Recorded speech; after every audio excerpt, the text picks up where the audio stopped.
1950년 6월 25일 일요일 새벽, 전쟁은 도둑처럼 찾아왔습니다. 기습 남침으로 38선을 넘은 북한군은 3일 만에 서울을 함락했고 국군은 낙동강까지 후퇴하며 방어선을 구축했습니다. 전쟁 발발 2달 만에 한반도 대부분은 북한군 손아귀에 들어갑니다. 미군의 입장에서 본 한국전쟁은 크게 2단계로 구분됩니다. 1950년 유엔군의 인천 상륙작전이 대성공을 거둔 이후 전세가 뒤바뀌기 시작했는데요. 유엔군과 국군은 파죽지세로 38선을 넘어 쭉쭉 밀고 올라가며 전쟁을 승리로 마무리할 수 있다는 희망을 느꼈습니다. 하지만 예상치 못한 중공군 참전으로 전쟁의 판도는 또 뒤집혔습니다. 실전에서 훈련된 정예부대를 포함한 30만 중공군의 인해 전술에 유엔군은 다시 아래로 밀려나기 시작했죠. 1951년 1월 서울이 다시 북한군과 중공군 손에 넘어갔고 3월엔 유엔군과 국군이 다시 서울을 탈환했는데요. 이때부터 한국전쟁은 소모전으로 접어들기 시작합니다. 38선 부근에서 전선은 고착됐고 피 튀기는 고지전이 끝없이 이어졌죠. 지지부진한 휴전 협상이 이어지던 1953년에도 유엔군과 중공군은 더 많은 고지를 점하기 위해 고지 하나를 점령하면 다음날 또 뺏기는 소모전을 이어갔습니다. 휴전이 되면 협상 당시 점령한 지역이 군사 분계선이 될 가능성이 컸기 때문에 양측 모두 한 뼘이라도 더 점령해야 했던 거죠. 특히 휴전 직전이었던 1953년 3월 경기도 연천군의 네바다 전초 지역에서는 미 해병대와 중공군의 도박 같은 전투가 벌어졌습니다. 일명 네바다 전초 전투에서는 기적 같은 활약으로 미 해병대원들의 찬사를 받은 숨은 영웅이 있었습니다.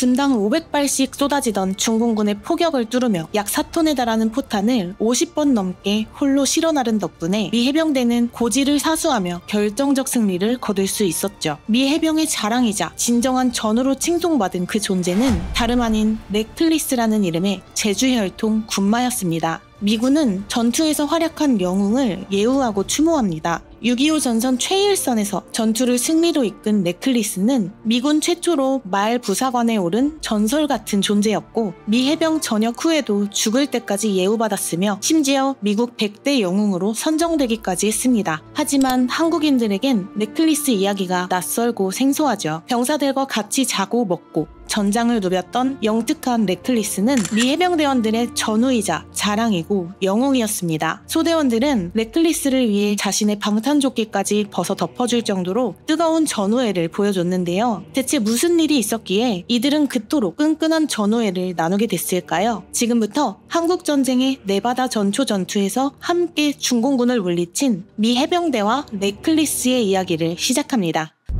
1950년 6월 25일 한국전쟁이 시작된 이후 1951년 7월부터 양측은 휴전협상 카드를 꺼냈습니다. 하지만 양보 없는 대립으로 협상 속도는 지지부진하기만 했죠. 협상이 완전히 조인되는 시점에 군사 분계선을 긋기로 했기 때문에 휴전협상이 진행되는 중에도 포성은 그칠 줄을 몰랐습니다. 휴전협상 장소를 결정하는 데만 해도 힘겨루기가 이어지다가 마침내 1951년 10월 25일 최종 회담 장소로 결정된 판문점에서 첫 휴전회담이 열렸죠. 휴전협상이 벌어진 판문점과 주변 지역에는 최상의 보안과 안전을 유지해야 한다는 엄격한 규정이 세워졌습니다. 고지를 점령하기 위해 중공군과 싸우던 미 해병대 제1사단은 한국전쟁에서 핵심 역할을 수행했습니다. 가장 상징적인 작전과 전투로 꼽히는 인천 상륙작전과 장진호 전투의 주인공이 바로 해병대 제1사단이었죠. 인천 상륙작전에서는 시가전을 치르며 가장 빠르게 서울 탈환에 기여했고 이후에도 중부전선 등 다양한 지역에서 공격을 감행해 유엔군의 북진을 돕는 임무를 수행했습니다. 이 과정에서 1사단은 전략적 요충지를 탈환하고 중요 방어선을 구축하며 중공군의 공세를 저지하기도 했습니다. 미 해병대 1사단 5연대의 무반동포 소대장인 페더슨 중위는 탄약 보급 문제로 골치가 아팠습니다. 미 해병대가 운용한 무반동총은 제2차 세계대전 중에 개발된 특수 무기였는데요. 75mm의 포탄을 수천 미터까지 날려 목표를 정확히 타격할 수 있었습니다. 하지만 해병들은 이런 무반동총을 무모한 총이라는 뜻의 렉클리스건이라고 불렀는데요. 발사하면 끔찍한 후폭풍 때문에 사격 위치가 노출돼서 적들이 즉각 대응할 수 있기 때문에 붙은 별명이었습니다. 그래서 위치를 자주 바꿔줘야만 했죠. 이 무반동총을 쓸 때 가장 결정적인 문제는 포탄을 제때 조달하는 문제였습니다. 연속으로 발사해야 참호 속의 중공군들을 기어나오게 할 텐데 느릿느릿 이어지는 탄약 보급은 기약이 없어 답답했습니다. 규정 때문에 지프에 실을 수도 없었습니다. 무반동총 탄약병들은 직접 50kg가량의 탄약을 짊어지고 왕복 900m의 좁고 험한 길과 철조망 밑을 기어가며 기진맥진 도보로 실어 날라야 했죠. 지속적인 탄약 운반 문제에 결국 페더슨 중위는 군마가 필요하다고 판단했습니다. 탄약 나르느라 지쳐있던 무반동총 소대는 흥분을 감추질 못했습니다. 소대원들은 서로 자기가 말을 돌보겠다고 나설 정도로 들떠 있었죠. 전쟁이 한창이던 1952년 페더슨 중위는 탄약을 날라줄 군마를 찾기 위해 경마장에 있던 서울 신설동으로 향했습니다. 한참을 달려 도착한 서울 시내는 무질서한 폐허가 되어 있었죠. 일제강점기부터 인기가도를 달리던 신설동 경마장은 전쟁통에 죄다 망가져 있었고 그나마 몇 마리 남은 경주마들은 뼈가 보일 정도로 굶주리고 병들어 있었습니다. 그러다 페더슨은 흰색 페인트를 묻힌 듯한 발을 가진 황홀한 붉은 앞말을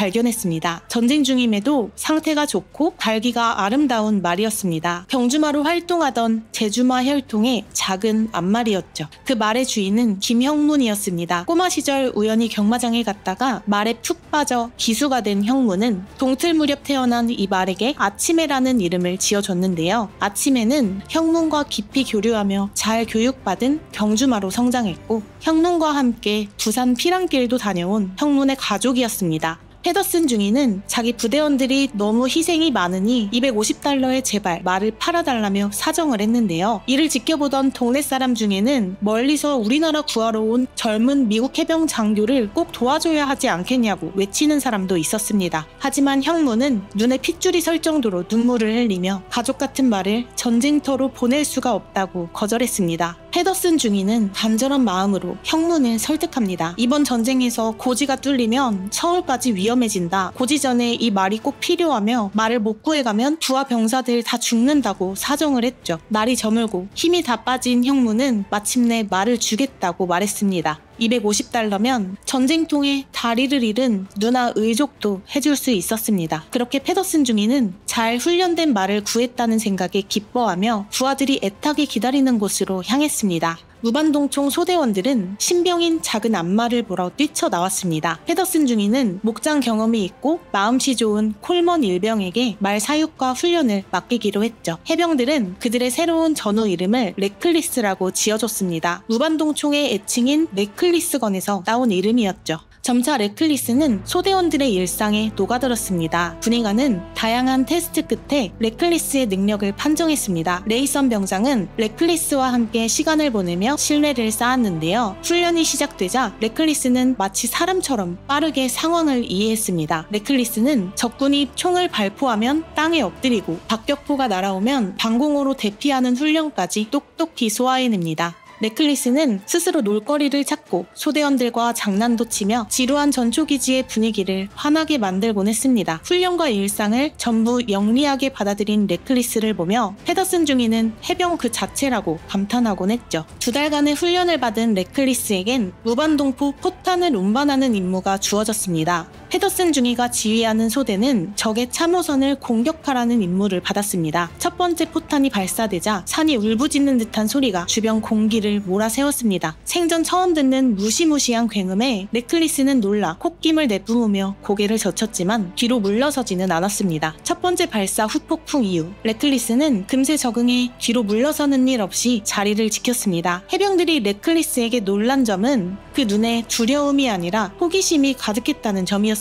포탄을 분주하게 침착하게 나르던 레클리스의 몸은 기온이 뚝 떨어진 날씨에도 땀으로 흠뻑 젖어 있었습니다. 12월의 차가운 겨울을 지나면서 레클리스는 중대 본부구역 어디서든 쉽게 모습을 볼 수 있는 누가 봐도 자연스러운 해병대의 일원이 돼 있었습니다. 이제 레클리스는 장비와 탄약, 수류탄, 보급품, 식량, 침낭, 통신선을 싣고 거뜬히 전선을 누빌 수 있었죠. 적의 포격이 시작되면 곁에 있던 해병들은 방탄조끼를 벗어 레클리스의 몸을 덮어주곤 했습니다. 머리부터 엉덩이까지 방탄조끼로 덮인 레클리스는 전투 중에도 안전하게 보호받는 귀한 존재였습니다. 그러던 어느 날 레이선 병장은 레클리스가 점점 야위어가고 있음을 알아챕니다. 전시 상황에서 농부들에게 곡물과 건초를 얻는 일이 어려워지면서 레클리스의 여물통은 바닥을 드러냈고 체력은 떨어지고 있었죠. 이를 보며 마음이 아팠던 해병들은 결국 레클리스의 밥을 구해주기 위해 자발적으로 팔을 걷어붙였습니다. 이 장면을 목격한 루이스 월트 대령은 저 해병들이 지금 뭘 하고 있는 거냐며 물었습니다. 각 군대 해병들이 저녁 식사하러 갈 때마다 자발적으로 레클리스 줄 풀을 베고 있다는 말에 뼛속까지 해병인 월트 대령은 깊이 감동을 받고 말았습니다. 그 옛날 버지니아 기병대가 말과 여행자를 소중히 여겼듯 레클리스 역시 똑같은 해병 전우이자 가족이 되어 있었습니다.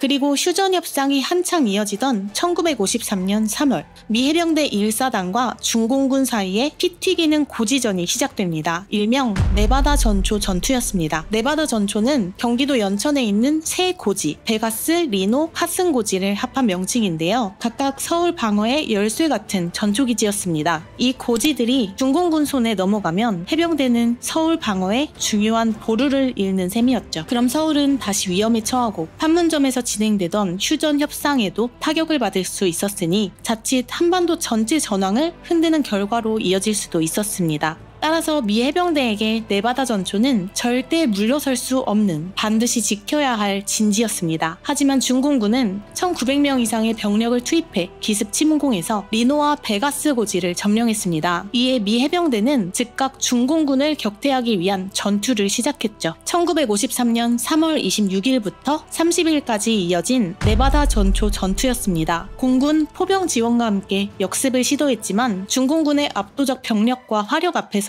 후퇴할 수밖에 없었습니다. 결국 미 해병대는 리노 고지 탈환은 보류하고 베가스 고지를 되찾는데 모든 힘을 집중했는데요. 이 베가스 고지 전투에서 중공군은 1분에 500발에 달하는 엄청난 포탄을 미친 듯이 쏟아부었습니다. 미 해병 제1사단 5연대 무반동총 소대의 전술은 한 번에 5발을 발사하고 다시 새 위치로 이동하는 패턴이었습니다. 산악 지형에서 그만큼 신속한 이동 시간을 확보하려면 탄약 운반이 빠르게 이루어져야만 했는데요. 이것은 레클리스의 헌신 없이는 불가능에 가까운 임무였습니다. 한국과 같은 산악 지형에서는 특히 수송 기능이 굉장히 중요했습니다. 한국전쟁 때 지게부대가 존재한 이유이기도 했죠. 탄약을 보급하는 전시 수송 역할은 전투만큼이나 중요했고 전투 자체의 승패를 결정지을 수도 있는 임무였습니다. 그런데 탄약이 바닥나 절망에 빠진 해병들의 앞에는 어김없이 구세주처럼 레클리스가 또다시 나타났죠. 앞도 구분하기 어려운 정신없는 전장에서 레클리스는 화염을 뚫고 끊임없이 탄약과 포탄을 홀로 지고 날랐습니다.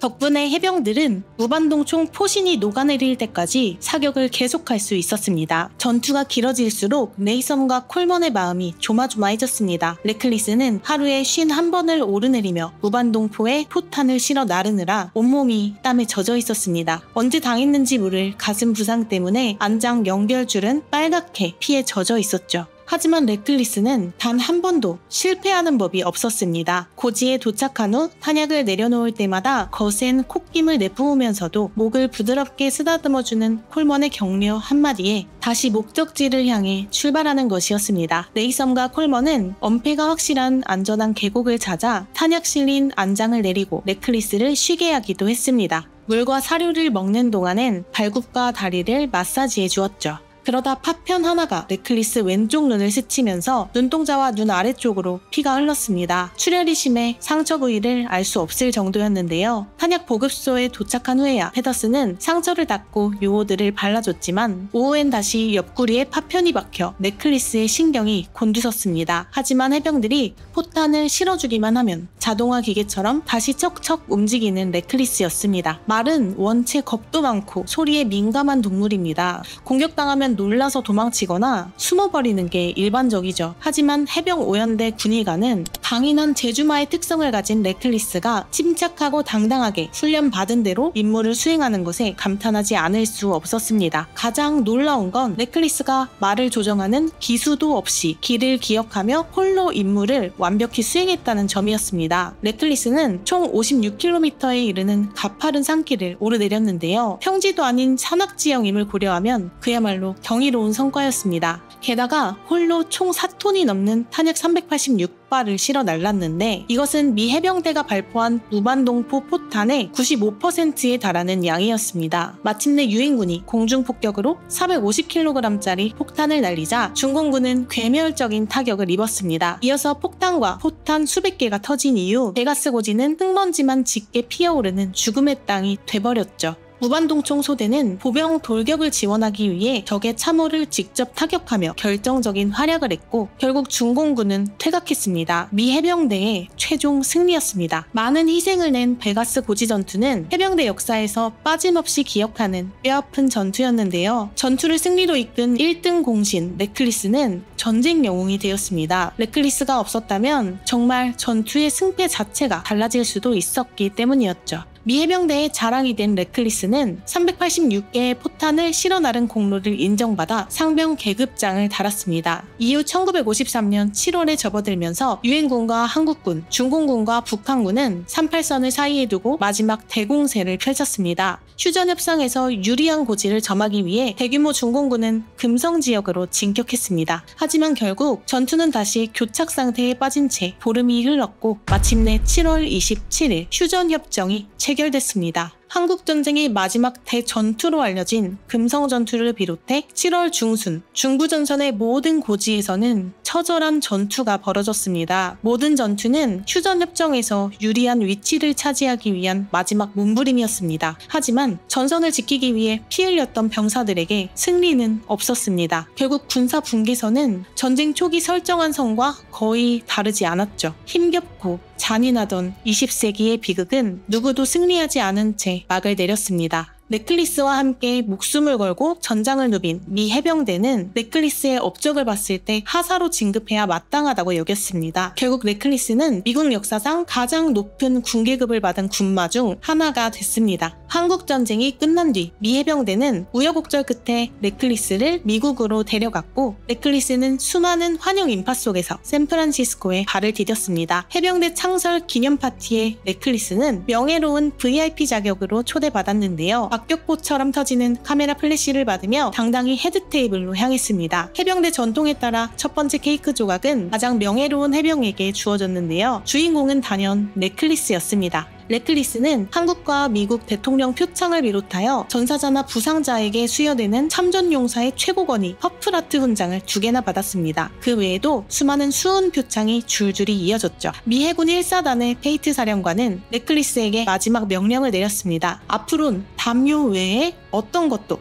등에 싣지 않도록 한다. 1960년 완전한 해병대 군 예우를 받으며 명예전역한 레클리스는 캘리포니아주 해군기지에서 편안한 여생을 보냈습니다. 그러다 1968년 울타리를 뛰어넘다가 크게 다치게 되는데요. 한국전쟁에서 고생한 데다 20살 노년에 접어들어 회복이 쉽지 않았습니다. 결국 레클리스를 고통에서 해방해주기 위한 안락사가 결정됐죠. 그해 5월 13일 한국 이름 아침해이자 미 해병대 레클리스 하사는 숨을 거뒀습니다. 20살 나이로 눈을 감은 레클리스에게 미 해병대는 같은 해병대원으로서 모든 예우를 다해 장례를 치러주었습니다. 레클리스는 캘리포니아주 미 해병대 펜들턴 기지에 안장됐죠. 레클리스의 죽음은 미국 주요 언론에 크게 보도됐고 1997년에는 미국 역사상 위대한 100대 영웅에 이름을 올렸습니다. 조지 워싱턴, 에이브라임 링컨과 같은 쟁쟁한 인물들 사이에 당당히 이름을 올린 거죠. 2016년 한국에서도 경기 연천에 레클리스의 동상이 세워졌고 2019년엔 한국 마사회가 뮤지컬 레클리스 1953을 선보였습니다. 제주도와 마사회는 레클리스 동상을 세우며 제주마와 한미 동맹의 가치를 재조명했죠. 네이선 병장은 전쟁이 끝난 뒤에도 많은 질문을 받았습니다. 어떻게 그 작은 말이 온몸을 던져 임무를 다했을까요? 그러면 병장은 이렇게 대답하곤 했습니다. 우리가 레클리스를 전우로 생각했기에 레클리스도 우리를 전우로 생각한 거라고 말이죠.